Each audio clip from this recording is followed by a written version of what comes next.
thought I'd make a video. It's kind of the theme right now. And, I was thinking of all the homeless experiences I've been through. And I can't remember all of them because I was always looking for a safe place, begging on Craigslist before I got on disability. And how many kind of spooky places I was actually at. I wasn't really ever scared. Some of it was spooky, but I always believed in God. When you're homeless, you always tend to look for some sort of signs of positivity, caring and loving. And I know I'm a loving person, and I know I'm a caring person. But it doesn't change the fact that how so many people treated me and how I felt I was being treated. It never feels good when you come across so many people that despise me.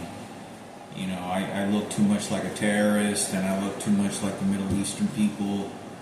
We're always at war and all this other crap. And we watch all these movies that sort of influence, and I particularly don't have all the features of someone that looks very gentle.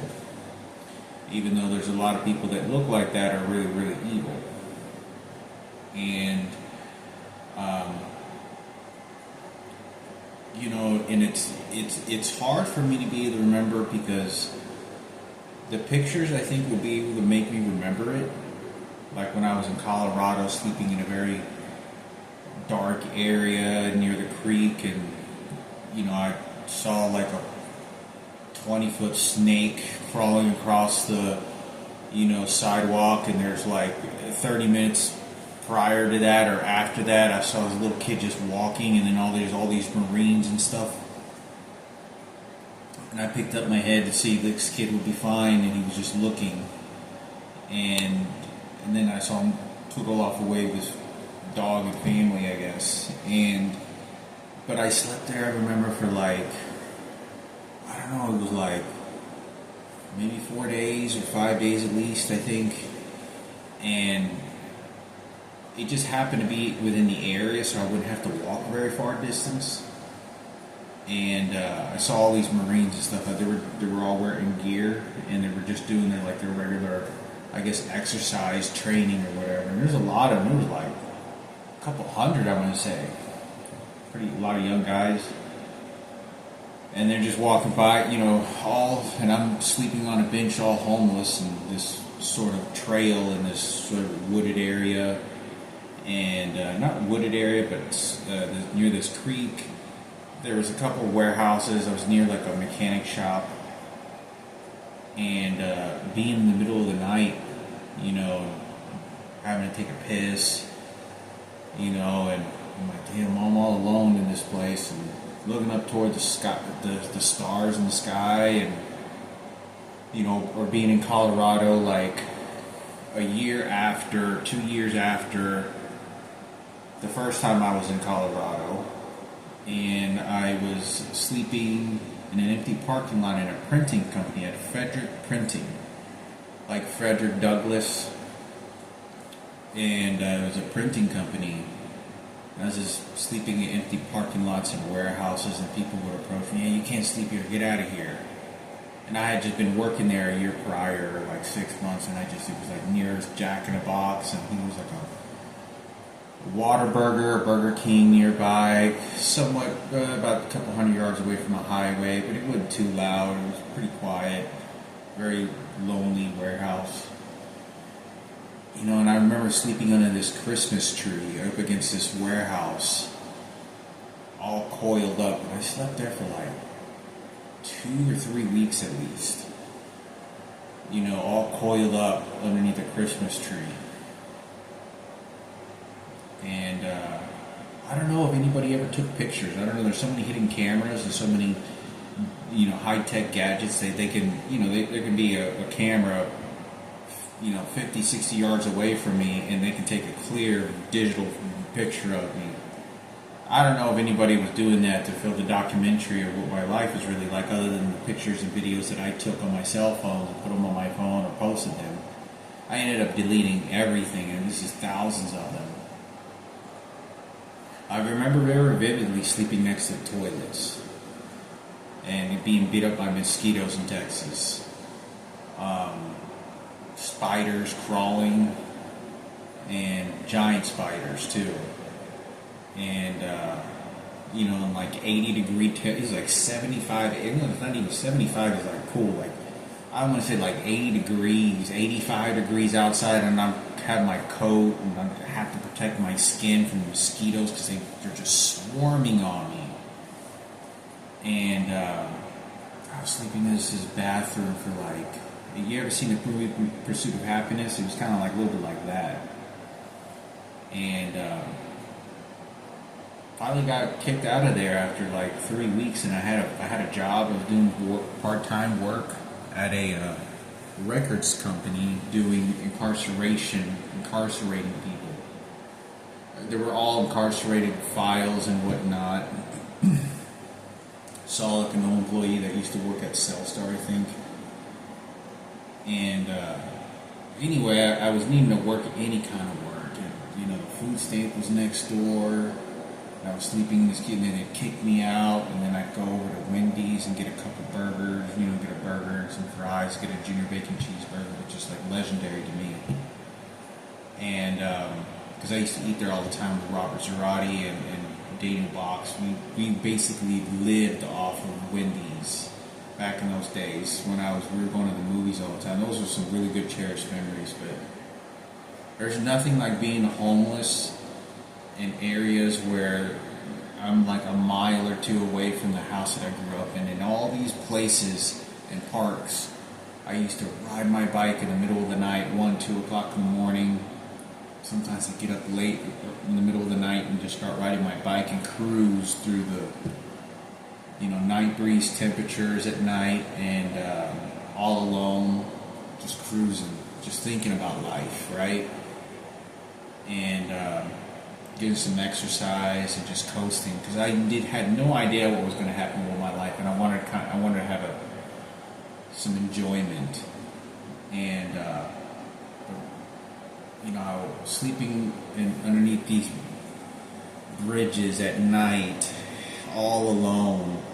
There's a lot of places that, because when I tell people that I was homeless, they think, maybe in the same place for, somewhat of a decent place. These places were very rugged and hard. If you took my friends there, the friends that I DJ'd with, and friends that used to come over to my house, they said, yeah, Hector slept there for 3 weeks, and he's like there for 3 months, and because I went to so many different places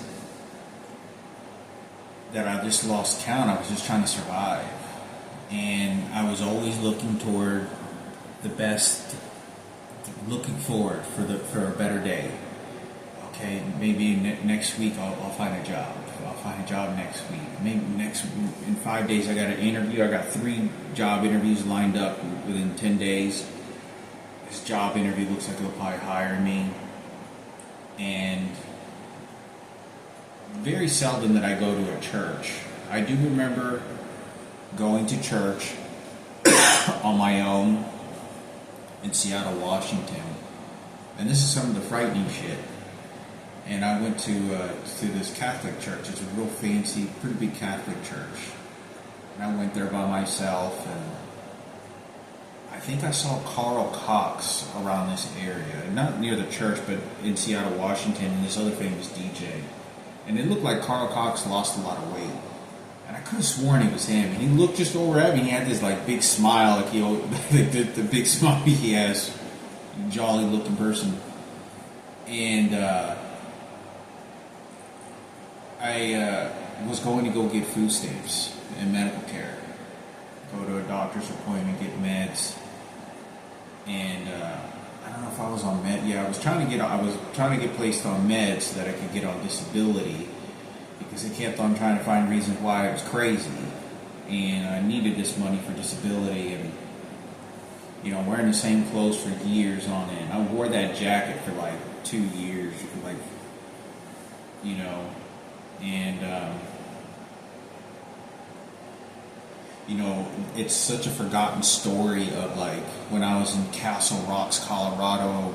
I was stranded there, and I was sleeping underneath the bridge, and I go to Jack in the Box, get a couple tacos, because I had next to no money, and then I see what looks like to be Robert Palomo, a stepbrother of mine in New York, and it looks just like him. And then at some time period, I don't know if it was before or after, I find like some crap in my tacos, or they did something to my food, and I don't know anybody, any friend that could ever have tolerated, in my opinion, that type of abuse.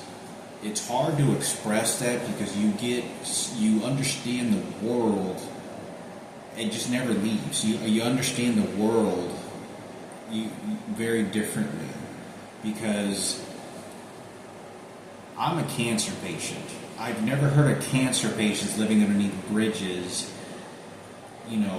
People walking their dog at like 5 in the morning, shitting next to the drift of the wind that flies up underneath the bridge, and I'm sleeping on. And there's already like shit under there. Like there's already like roaches, and like there's bugs and shit, and it's inclined and it's uncomfortable, but it's safe from the rains when it did pour a little bit of rain, and just cold.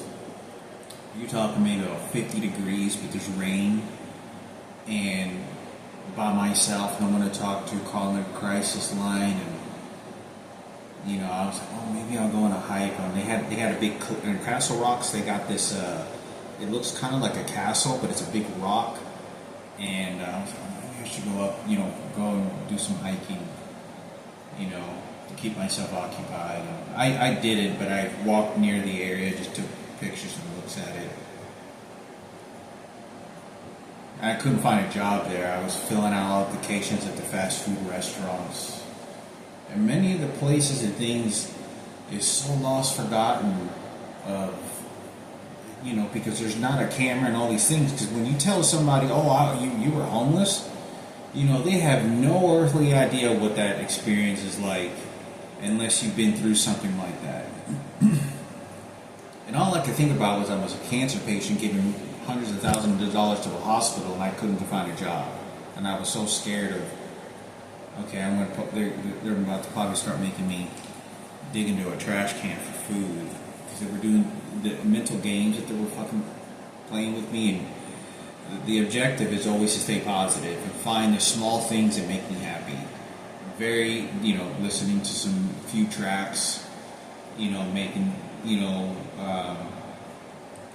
thinking of movie scenes and whatnot, keeping my mind, until I find a job.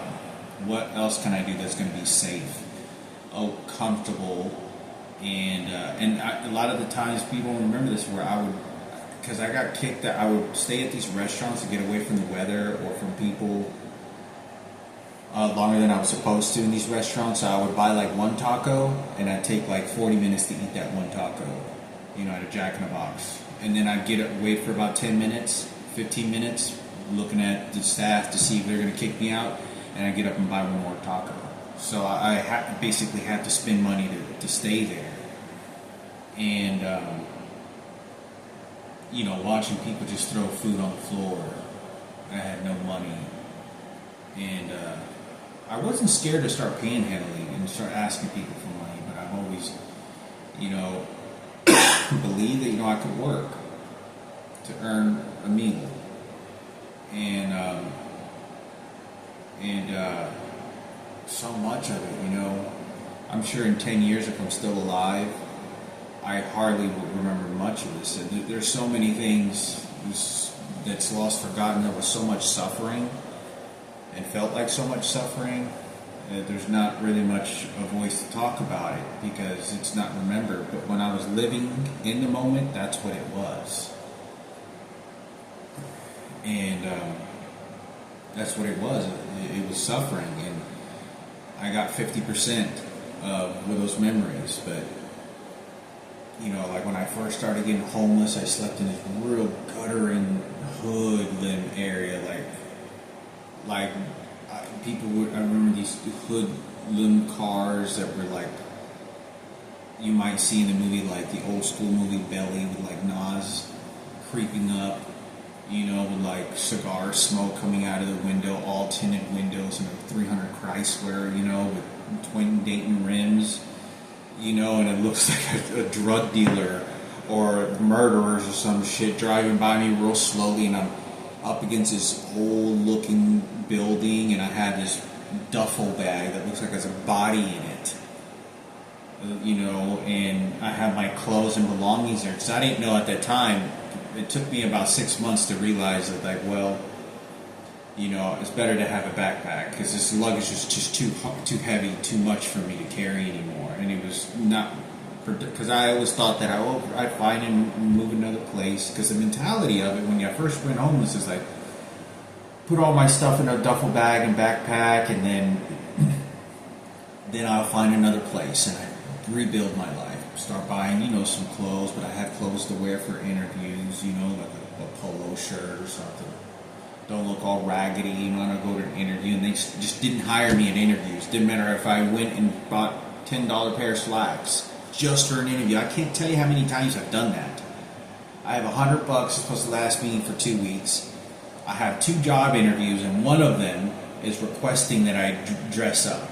And they always say that on the email, but depending on the place that I have to gamble it with and where my laundromat is and all this other stuff, I may only get to wear, and I don't even have a pair of slacks, so I get $10, $12 and try to look for some at Walmart, buy me some shoes, and I only wear them from one day to go to the interview, and I take them back to Walmart, just so I can and I didn't like doing that because I wore the shoes, and I feel violated, like I just stole this money, knowing I was going to return it, and they gave me a refund, and then I feel guilty for that,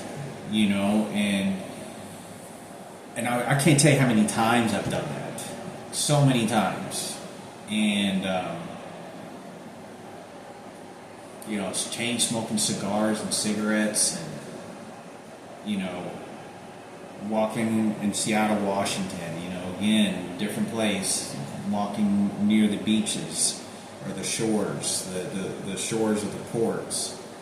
And, people exercising and kind of going about their life and what they do and their weird activities, like, these sort of aerobic activities that I'm not used to. Like it was like a college or a white thing, like I never see a certain kind of people that do that, go out to the ports and do, stretching exercises and look like they're in an aerobic class and, but, I'm sleeping in corners in Seattle, Washington, and Seattle, Washington has some really scary places, haunted, one of the most haunted places. I didn't sleep in one of the houses, but sat very close to it, and I think there's a lot of gum that they have all over the walls, like thousands of pieces of gum. The brick laid out on the ground is like from the 1800th century. From like 1860s, and I walked to some of those places, had a beer, thinking I was going to remember it, very vividly, and I couldn't. I just remember going and having a couple beers and leaving. And it wasn't very often I drank in Seattle either when I was in Seattle, Washington. Very, very seldom did I ever have any type of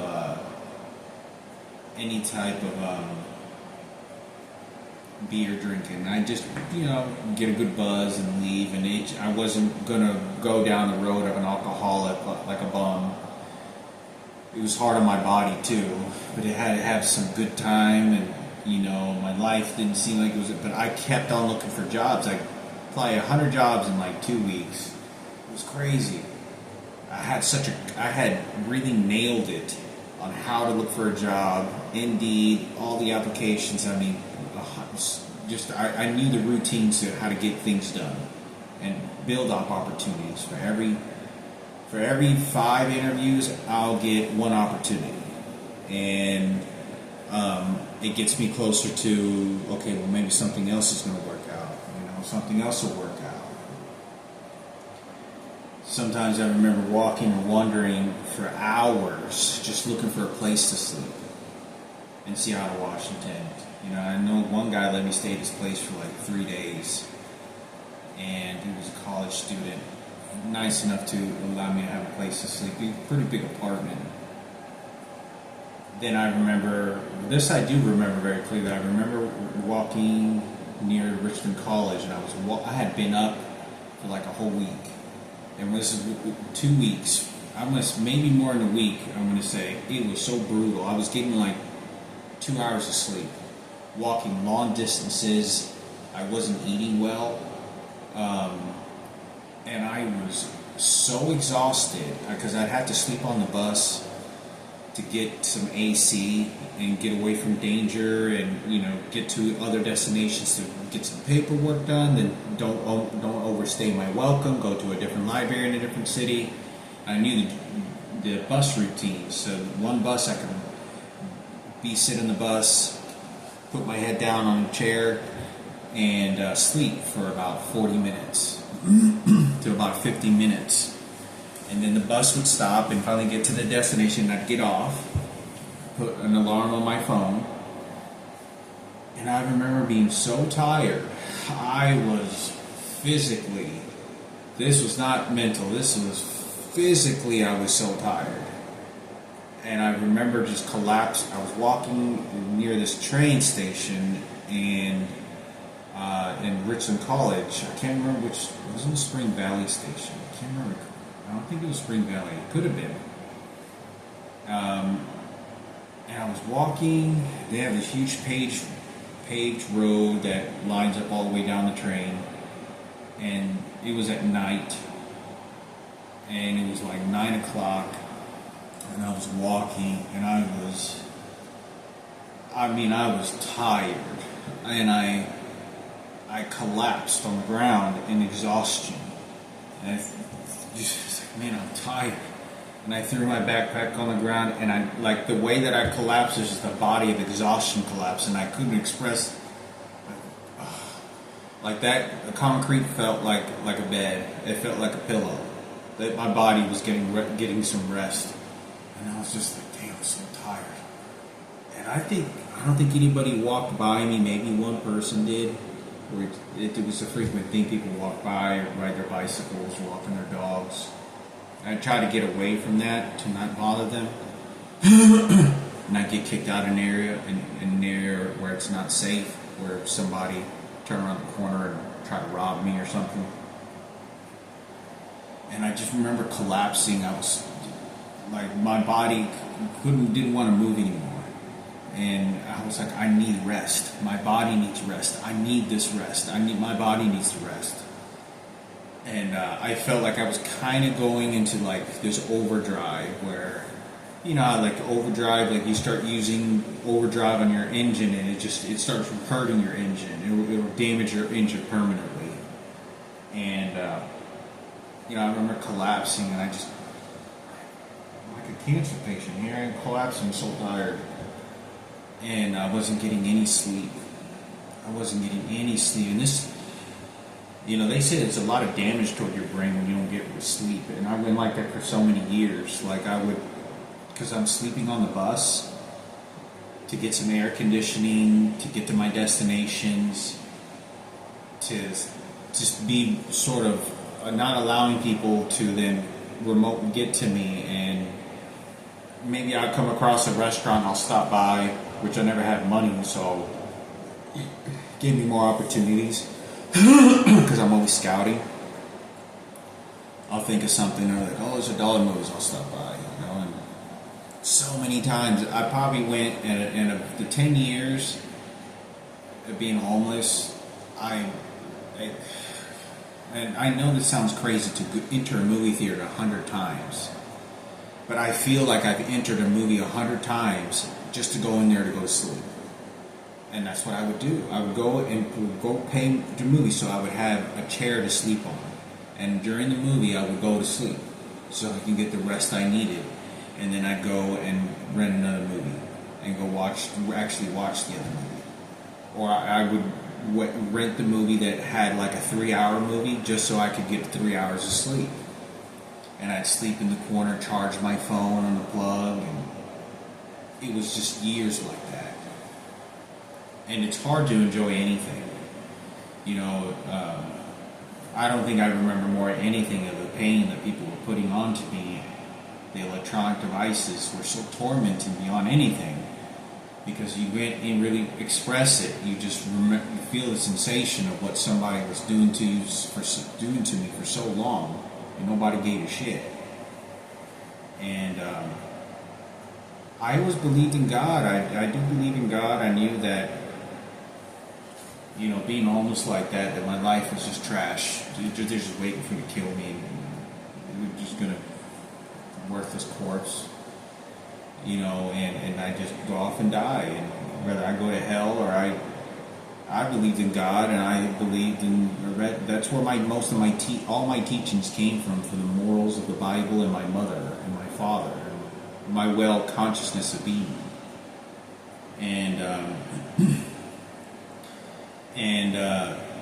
But it was excruciating, and thinking that I was going to remember all this shit, and I didn't. It was just pain, backbreaking. There's so many instances where, they'd shoot an electronic device into my back, spinal cord, and I couldn't walk. And it would cripple me. I remember sleeping in, I think it was like 7 degrees outside. It was so cold. And I was sleeping in the back of a recreation center in Alaska. And Alaska is very remote. It is the way that the buildings are very old also, and they're built, how they're built and where they're located. A lot of open space, not necessarily near the terrain of forests and streams, but very sort of like a tumbleweed kind of like feeling, we're empty of a city. There's not very much activity. And it was a pretty nice, pretty nice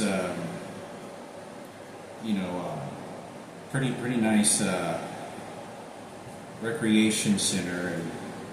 And I'd come across somebody and I'd try to ask somebody questions, and they tell me, I'm not going to argue with you. And it's like some bodyguard, prison-looking inmate. Anyway, sleeping at the back of and I had to hide because I don't want anybody to kick me, and I have to get my rest. I have to get I think I have to get my body rest for the next day. Look for a job, look for some hope. And it just profoundly, like, people don't understand the intensity of it. You think that you go to a friend's, and you have so many people that hate you.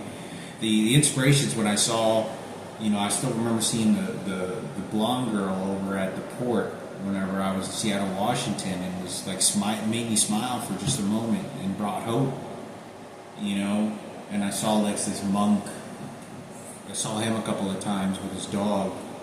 He was carrying, it said, "Peace to the world." And he's some Buddhist monk in his full wardrobe, and he walked by me a couple of times. And I remember that very well.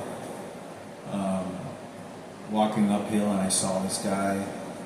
And but anyway, I remember the small things like that will bring me hope that,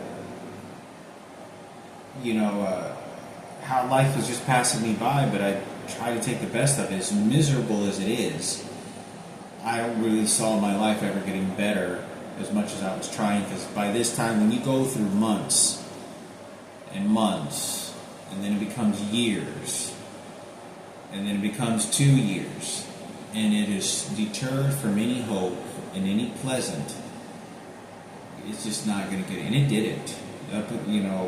35 years old, any penny that I was going to get was going to be to evaluate my family, represent my family, give some credit to my family, and my life in whatever which way. It felt like much of it wasn't things I would have naturally done had I had some more abundance in my life.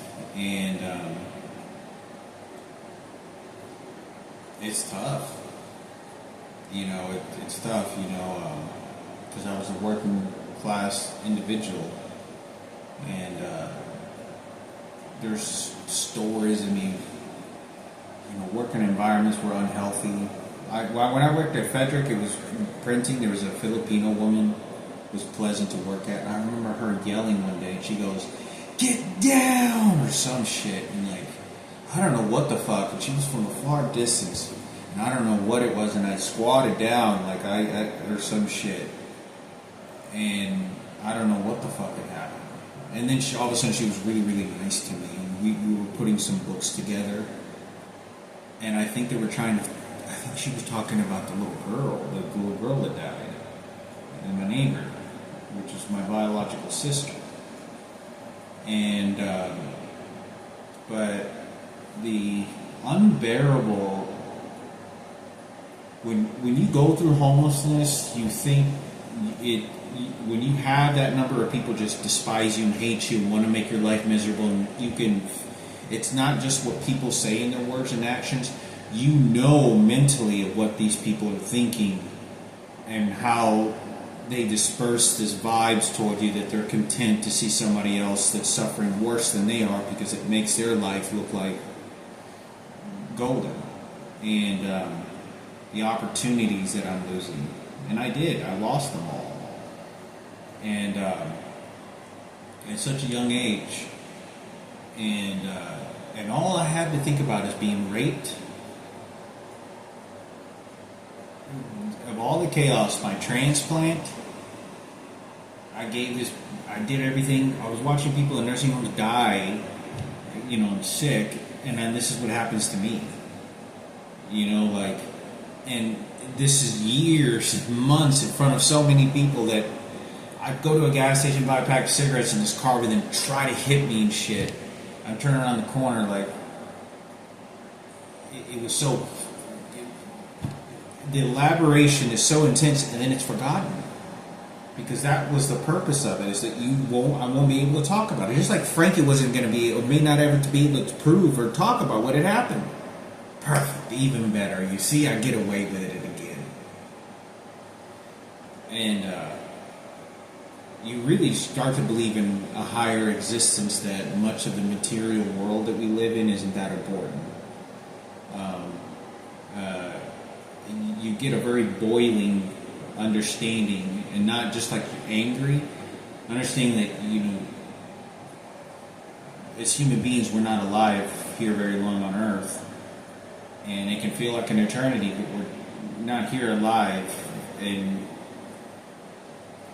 especially when you go through cancer, it's just like, okay, I got a year left to live, I got maybe 3 years left to live before I get a brain tumor, lung cancer, leukemia. Leukemia is an often disease that develops in my blood because I've had a plastic anemia 3 to 4 more times, likely to get blood diseases, specifically leukemia, because of the plastic anemia, because it fucks up the blood. It's what I had. My blood was all fucked up. And it's just like, it's like, you try to get some happiness, something, and you're not able to. And how doling and dwelling that is. I don't feel like I can describe that expressively enough. You have to go through it to how dark of a place that is, because I'm used to, I grew up when I was 21 years old with a $10,000 car. Nice, I had some pretty cool t-shirts, 6, 7, 8, 10 t-shirts, and some of my old clothes I had from middle school and high school in my closet, dress shirts, a couple pair of shoes. To go into that deep place of homelessness, to lose that type of shit, and be a cancer patient, and it intentionally be projected like that to me, and it was just to waste my life. It was me going on a bus and thinking to myself, I'm crossing a bridge, and underneath this bridge there's like 500 people living in tents. and I'm like all over the place. And then if you think you deserve something, and you're trying to build something for your life, all you do is look at all these other people that are suffering, and you're just going to go into the pit of leftover shit and just die along with them. And I didn't want to. I wasn't going to. I wanted something else different. I wanted something else better, and I have to keep my mind content. And people don't understand how dark it is whenever, I'm like in Seattle, Washington, another place, the bridge that I slept under for a total of about like 7 or 8 months, off and on, probably all together like 4 or 5 months, because I spent like a month at the shelter. Then when it got too cold, I go to the shelter, or I needed to take get a good couple meals, cooked meals, or maybe it's a church service or so, or it was just too hostile there, I'd leave. And I just called the crisis line like 3-5 times a day, and I remember calling this crisis line, and this guy started to talk about my dad, Raymond, and started going into deep details about very, very vivid details. And he said that he worked in Alaska, and he did a lot of charity work for homeless people. He goes, yeah, that's what I do. And it was weird how the psychology of what they were doing to me over the phone.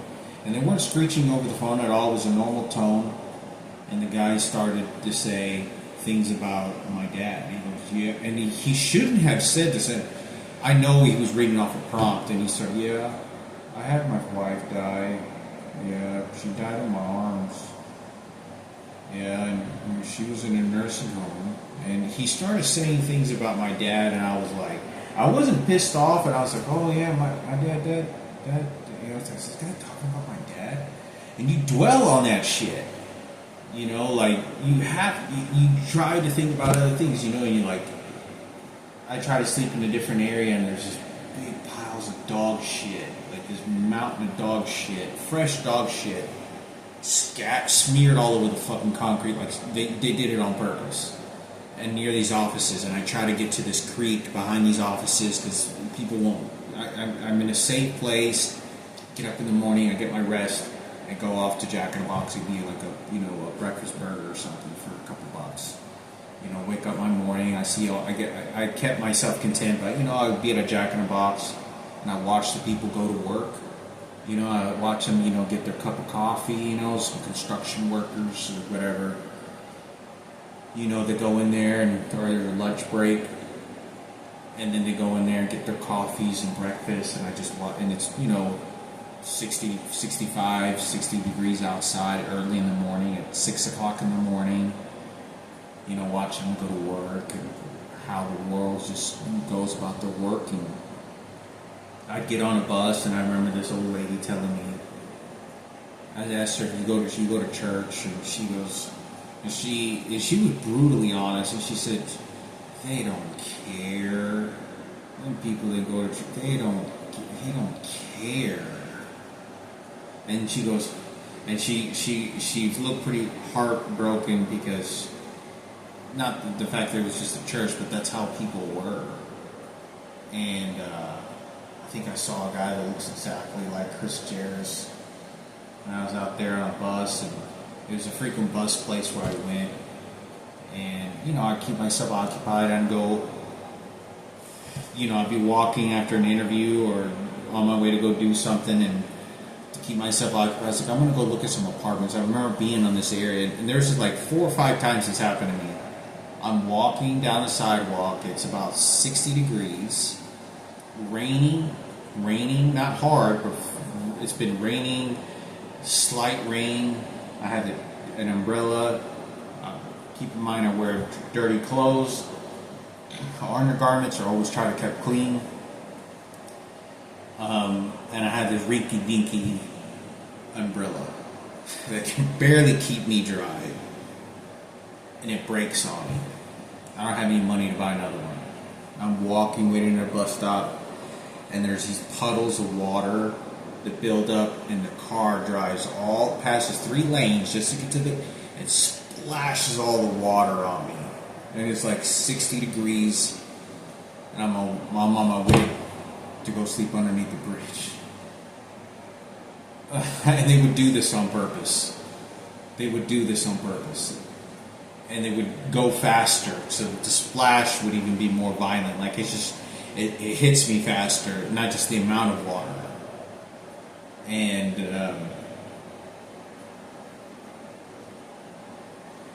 my feet being soaking wet, I have to find a safe place, take off my socks, put on new socks, keep my feet dry and comfy, so I can keep motivated and moving and comfortable to be mobile and get things done. Keep hope alive. And and I'd walk. I remember going, I think it was a golf course interview, and it was near a golf course. It was Seattle, Washington, and it was this bus stop that I went to pretty frequently, and it was near a highway, and I have to walk like an hour and a half, an hour, fast pace with a backpack, fast pace walking. Go to the interview. After the interview, the day before, I also scheduled an interview to go look at an apartment. When I go look at this apartment, I do this because I have no money, and I just want to set up just so that I could walk into a nice office that has some candles lit, for me to be able to walk in what a normal human life is supposed to be. This is how deprived I am, and how I am all the time for so many years. And I'm so deprived that I look at the walls and I see these people have carpet, and it's an apartment office complex in an office. And I just asked to see, and I start sort of, bullshitting with, how much you charge for an apartment? No, I possibly have a job, I'm possibly interested. And I just want to take a look at an apartment, that's all. I just want to look at an apartment and see what my dreams could be. And I walk in there, and she was like, oh, yeah, and she's this apartment. I was like, wow. And I try to take images of, oh, man, gosh, I remember being young and having my turntables there. I remember being young and so much opportunity and having a beautiful girlfriend, and going to college, having a new career away from the music industry, and being associated with starting out, not burning out my life. I was 33 years old, I think, at the time. 32, 33. And, the lady knows I'm not. She could tell by looking at me, you got no money. And I first walk in there and I smelled like the candles that are lit. It was very cozy. And I was so grateful just to even be able to sit down on a normal chair. Like, they had like extra comfortable sort of dining room chairs with, and I sit down on a chair like I sit down on a chair like I get scared because I don't want them to say, dude, you're in a dirtier chair. Like I get nervous because of that, and I just try to sit like I'm alive, and like, and I'm grateful like that, and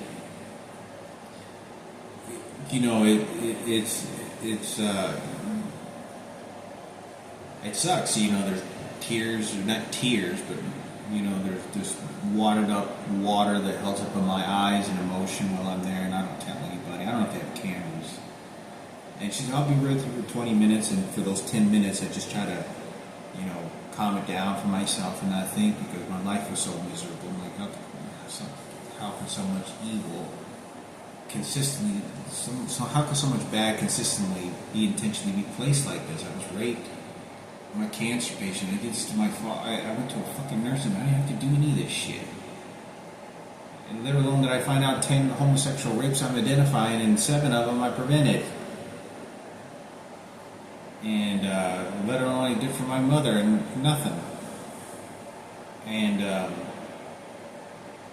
I saw Richard Morosky one day wearing I don't think he's alive. I think he passed away. I'm pretty sure he's already passed away, but he was wearing a wig. I could have sworn it was him wearing a wig driving by me when I was out there, because I had lived in Denver, Colorado at first, I think it was, and then I went to Seattle, Washington.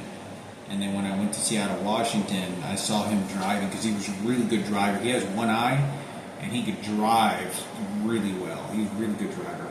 And anyway, I saw him with the wig on. I thought it was crazy as shit ever. I was like, that's him. I could have sworn it was him. Maybe it wasn't.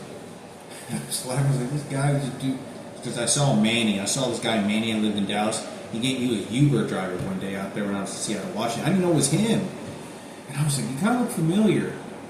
And I think he even said his name was Manny, but nothing rang a bell at that time. I get dropped off at a Starbucks at about a 20-minute drive, and he just has a toothpick. Like, yup.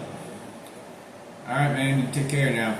And he's driving me over to Starbucks. And there's just all these people, and it's not a normal Starbucks. It's I don't know what they call them, like a factory or the coffee processing. Like it's a coffee shop, but it has all the machines that make coffee, like these huge, like beer looking tin can, huge tin can things, and you watch how fancy it is, and it kind of looks like Willy Wonka the factory or some shit, but it's all really pretty elegant in the place, big place, and I go there and I do an interview, hoping to get a job. They don't hire me, and then I see a lady like Sassy who's like from Iraq or some shit. She says she's from Iran. I have a cup of tea with her. She's like, here, drink this tea. And I don't even know this person. It's transgender. It looks like Sassy. I was like, okay. I taste a little bit here, and we drink. And say, thank you, and I'm very just grateful. Like I'm verge of digging in trash cans, and I'm just very grateful.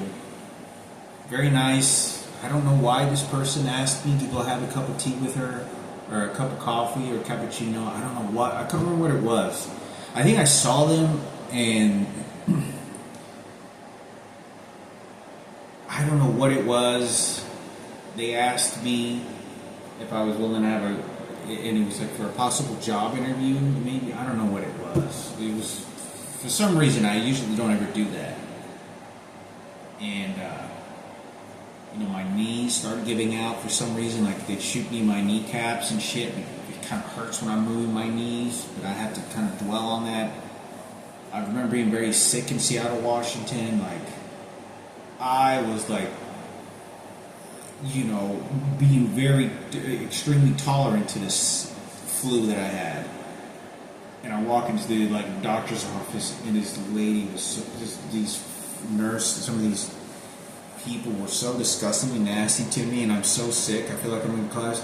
Like, I could have sworn I wasn't even registering what they were exactly telling me, which I understood, and they were mumbling to try to make it as horrible as they could. Like, oh, you have to come back maybe in 3 hours.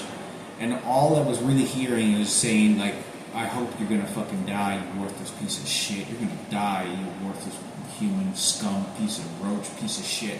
And like, this is what I'm like listening to when I'm vibing from this person, and I'm like, I have insurance. I was here 3 weeks ago, or I was here a month ago. Can't you just do this?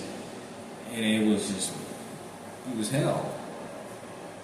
And I had to get up and walk another hour and a half. I have to get on the bus, and I'm sick. I'm very, very, my body, I feel like the body's trembling in a way that it's telling me I need to sit down and take a rest. I need to sit down and rest. And I always keep like some beef, like some beef jerky, or I keep some beef jerky in my backpack for some good protein. And the way that I kind of process the sickness is to drink fluids. So I try to drink fluids, and I try to muscle it out as well to hopefully disperse the sickness and get a couple bites of protein because my stomach's hurting so bad. And I just get some protein. So I get a little bit of digestive protein, just enough to get, keep my body mildly well, and drink the fluids and keep my body in this state of relax, and because I can't put a lot of food in my stomach because I'll feel like throwing up. And I think I think I did remember. Yeah, I did throw up. I remember going in and just vomiting all over the fucking ground. Yeah, I do remember that. Yeah, I remember just vomiting all over the ground. I was real sick. I walk over to these stairs. It's a very scattered area, old downtown Seattle, up north, and near the sort of fair part. And I don't know if there was a couple of people that saw me, And I didn't know. I was kind of the sensations like, well, if I died out here, shit. When I was hoping to feel better, I remember throwing up. And I was like, oh god, my stomach is just cleaning up because I have these fluids. And I don't drink soda. If I do drink, it'll drink like one soda because the carbonation is supposed to be good for gas. And like Dr. Tang used to tell me, he said it works. And when you have some sort of mild flu or dehydration necessarily, or you want to make your stomach feel or kind of make you drink some 7-Up or Sprite will work, and it does. You drink like half a Sprite or a half a 7-Up and some crackers, and it does make you feel better. It's something I used to do when I was young because Dr. Tang, I think, I remember telling me that, and it works because he said the acidic, the lime, and the combination of whatever's in Sprite and 7-Up works. So you could drink a little bit and it makes you feel better. It does. It's weird. It's only out of the other sodas it won't work, but I remember that, and I remember, but I don't know if I had soda that day, and I vomited all over the ground, and I have to get up, and I have to keep my body moving, and I'm sick. I'm throwing up and I'm sick. Walk to a different location. Shit, here it comes again. And I'm doing this, and I'm leaning up against the wall in some alley or near like this alley area, and there's a little porch maybe 15 yards from me, and I've already spotted my new rest zone. I want to throw up nearby, but if I throw up here, I know that people in the area might see it, and they'll be deterred from getting near me. So at least I'm not trying to do that on purpose, but I'll throw up away from the public. And I think that the vomit will also be either bring creatures or deter other animals away from me. And so then I, throwing up again, go back in this little patio front with some abandoned offices, old school abandoned offices. And I rest there,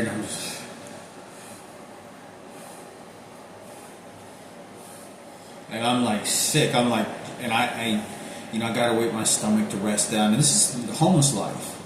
There's no job, particularly this time. And this is where I went. This is like a month before I think I worked, or a month and a half before I worked at a stadium, at a gaming stadium. They played World of Warcraft, and I worked as a popcorn guy, and I did all the popcorn, and I served people sodas at the convention machine, and they paid me, I think it was like $10 or something. It was $10. Needed a job. It was great because I got to serve this caviar food to people and the sweets, the champions, the world champions. Russia. I saw Russia, Korea. I'm not sure if I saw the U.S. I might have, but I remember France was there. Oriental, Japanese, Game Freaks, the world champions. I remember seeing them. And anyway, I was serving all this luxury food to them, and I'm homeless at the same time while I'm working here. And I remember, it was like a month before that, I was bleeding in Seattle, Washington, vomiting all over the ground, and I'm tired. I've been homeless for a long time. I'm very sick. My body feels weak. It's like there's a lot of fucking shit just I'm throwing up. Like I'm dry heaving. And what I feel is like I'm cleaning out my stomach. I'm getting a good cleanse because I try to retain and hold and start it like sort of do some mental meditation to just keep my body, keep the stomach good. Don't think about dizzy shit, and it doesn't work sometimes. And I'm like, okay, well, and it does make me feel better. It feels like it just sort of probably clean the lining of the esophagus and stomach and get all the shit out. And it's mostly just water mixed with maybe some noodles or maybe some French fries or burger or something. Not heavy food, real heavy. And there's already nothing in my stomach, and I'm already very weak. I have to get up, start walking again. I remember leaning on my.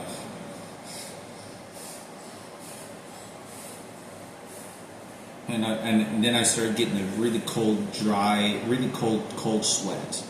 Like, like when you throw up real violently for a moment, and then your body starts shaking, kind of like you start shaking, and you start like, I'm like thinking to myself, like you start getting some sensations of whenever I was in the hospital, like, I thought I was going to die, and I start to remember that, and I start to think to myself, shit, and I try to like, okay, I'm going to think to myself, I'm going to make my body better. My body's going to get better. It's going to heal. It's going to heal. Feel calm. My body can regenerate health. And it kind of works. And it kind of works. It does. And you're thinking about all 33 years old. I didn't think this was going to last another 70, 8 years. Bullshit. And I finally feel better, and I go about my business, and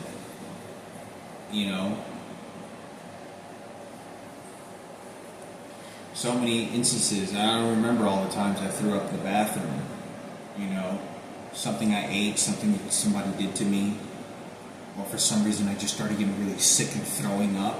I don't know if I think they shot an electronic device at me and started making me vomit in the bathroom while I was taking a shower and living underneath the bridge. The humility, of taking a shower with 100 guys all holding the crotch, and seeing erections and people jerk off, and the bumps inside the church, and and don't know what the hell's going on, and and people with pee bags. And it's tough, real bad, and I'm living like that for a long time. You live through all these days, and I go to the library to get some relaxation. When I get to the library, I go to the very upstairs and all these windows. You ever seen the movie 13 Ghosts, where there's all these glass through windows? It looks like that, and I'm there, and I see all these other homeless people as well. They carry all their bags, and I know how to profile them very fast. Who's mentally stable, who looks like they have their shit together, have some intelligence, some that don't. I remember seeing this guy, homeless guy, and he was looking through all the law books of lawyer shit. He said something like to me, like, as I was walking by, or overheard him, I think I was walking by, he goes, yeah, I'm looking up these laws right here. No, they can't do this to me right here. This is what the law says. And he was going through all these books like he was in prison, figuring out loops in the justice system and laws, what it is. I'm walking in downtown, and I remember seeing this girl that looked like the girl from Chili's I saw many years ago, which I don't know, and I think it was like Gary Gwynn's daughter, or Chantel's daughter. That's who I think Chantel's daughter was. It looked just like her, and a little kind of homeless, and she was in this bus stop, little cubby-looking bus stops by herself, and there wasn't anyone around, and it felt like the electronic devices had just sort of stopped for a moment. It was kind of a weird feeling, and I was just walking by, and this lady she was like this, she goes, "Stop shooting the electronic devices at me!" And she was like, ah, just like screaming. It was weird to see a very pretty girl like that start screaming like that, and she started, "Stop shooting the electronic devices at me!" And I heard her screaming. She said, "Stop shooting the electronic." And she wasn't yelling at me, because I think I don't know if I walked behind, because it was a sidewalk and you had the bus little cubby thing, in downtown, and there wasn't hardly anyone around. I'm just walking, I just turn around and I look, and just to look, and as soon as I look, a couple seconds later, she said, "Stop shooting the electronic." She wasn't yelling at me. She was screaming at somebody, or there wasn't anyone around. And she said, "Stop shooting the electronic devices at me." And somebody was torturing her. And I swear to God, I saw this. And she was 100% wasn't yelling at me. And I just thought to myself, well, maybe I'm not the only one. And you start going into these mental, because they're beating you so much. Every morning I have to get up and take a shit, and they tell me to, I'm tired, I'm sick, and You think it's ever going to stop, but it's not. And they burned out my life, and they have their own way of who lives and who dies, who lives, who gets to live a normal human existence, even if you're homeless, and who doesn't. They entirely make that decision. Free country? No. You think God is going to save you? No, He's not. And He's not going to stop these people at all. And they didn't. There was no intervention at all. And you go through your own mental states of understanding that a person dies worthless like that, just like that, and they don't feel nothing. The president's ordering it against me. I go to a gas station. I'm sleeping in Seattle, Washington during one of these days, and I go buy my cigarettes, and I see this Arabian-looking guy, and I look up at the TV, and I see Donald Trump on several TVs, and I'm thinking, they're broadcasting live or some shit. And all this stuff is going on, and he's running for when he first started running for president, and I was like in my early 30s, and it was just so toxic and bad, and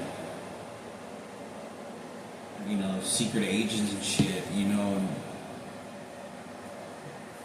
it's horrific. It's suffering, it's untold for, and that was the purpose of it, because they can get away with it.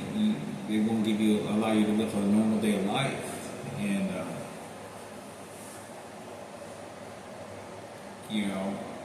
in 10 years I won't remember none of these. There's so much I won't be able to remember unless I went to these places physically. It's the only places how I ever be able to remember them. If I went there in a car and then walked to the very place where I was walking and remembered, I'd be like, I can't express the agony of this. How many times I was sick out there, tired, and nobody cares about my life. Whatever is happening is just so petty and hateful, and they're all glad I got raped. I remember being in Seattle, Washington, almost butt naked, nothing but boxers on, and they weren't even my boxers. They were the boxers that they give the hospital. So have you ever seen those gown boxers they give? They're fucking thin. It's like a sheet of paper, cotton, very loose boxers, not spandex wrapped around the legs. So you're like naked in downtown, and I have a gown, and it's 50 degrees, 45 degrees outside. 2:30 in the morning. $20, $10, $11, $10 in my pocket. All my shit's literally be thrown to the streets. I swear to you. Clothes and all this shit, and there's some of my clothes is on the fucking floor, and I have to grab, and the police officers are laughing at me, and they're in their coats, these pigs. And this corrupted hospital staff member is doing this to me. I can't call the police for them. This corrupted motherfucker was doing this, and you come across corrupted people that do real dark and evil shit to me whenever I was like at the hospital that you don't even know about what this crazy shit was, and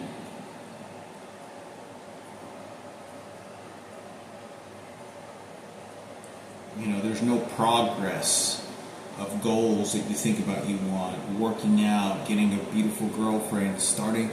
By this time, there is a very deep, solid that I want, no doubt in my mind, new career. It's a very deep feeling. It's a very big, clear shift, that there's no regrets that I feel about this. It's just knowing that this was a new purpose in my life. It's a new purpose, and it's not in that entertainment field. And I loved that feeling. I loved it very much because I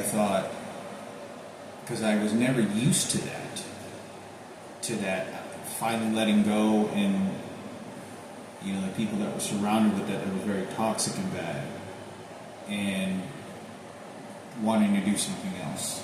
And it was genuine, and it was like, because I lived so much I wanted to be successful at something with the entertainment and my DJing shit, which became very fantasy by the time I was 25 years old. I was already dwindling down pretty bad, sort of dwindling down, and I knew it was over. I had some scratch sessions at 26, 27 years old. 26, 27 years old, just for fun here and there, and that was it. But it was done. I wanted to come down, I wanted to mellow myself to a position to now do something else, to ease on out to something else in a career. Because it was, you look at all these other friends' Facebooks and Instagrams, and they're just got these jobs and they got there's nothing. I was the only homeless bum out there. Nobody gives a damn. I'm just constantly about, I'm a cancer patient, and that was my life. I'm a cancer patient thrown to the streets. So, it's running out of battery life, so I'm going to have to make another video some other time about my homeless adventures.